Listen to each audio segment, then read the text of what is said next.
दोस्तों दोस्तों आपको मालूम होगा कि अगर सऊदी अरब में कफ़ील किसी के पीछे हुरूब देते मुतग़य्यब अनिल अमल करते तो पहले अगर वो मतलब जाना चाहते थे एग्ज़िट फाइनल एग्ज़िट, तो उनका तरीक़ाकार ये होता कि वो वहाँ जाता एमबीसी, और एमबीसी वाले उनको एक फॉर्म देते, वो मकतब अमल में जाते, मकतब अमल वाले उनको उनका केस फाइल करते, फिर उनको तरहील भेजते, खुरूज निहाई लगता था उसको, तो उसके बाद वो पाकिस्तान इस तरीके से जाता। लेकिन अभी पाकिस्तानी एमबीसी जद्दा और एमबीसी ऑफ पाकिस्तान रियाद, उन्होंने ये केस बहुत आसान कर दिया है। दोस्तों आपसे एक छोटा सा गुजारिश है कि अगर आपके पीछे कफ़ील ने आपको मुतग़य्यब अनिल अमल कर दिया है तो सिंपली आप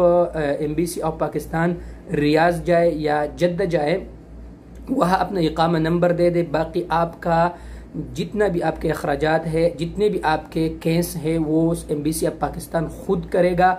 आपको खुरूज निहाई लगेगा, सब कुछ एमबीसी के काम है, और आप पाकिस्तान इस तरीके से बाइज़्ज़त तरीके से आप पाकिस्तान जा सकते हैं। तो अभी आपको एजेंटों को पैसे देने की ज़रूरत नहीं है कि आप एजेंटों को पैसे दें कि ये 4000 रियाल ले ले, 3000 रियाल ले ले और हमें भेज दे। तो आप अपने पैसे भी इस तरीके से बचा सकते हैं। आप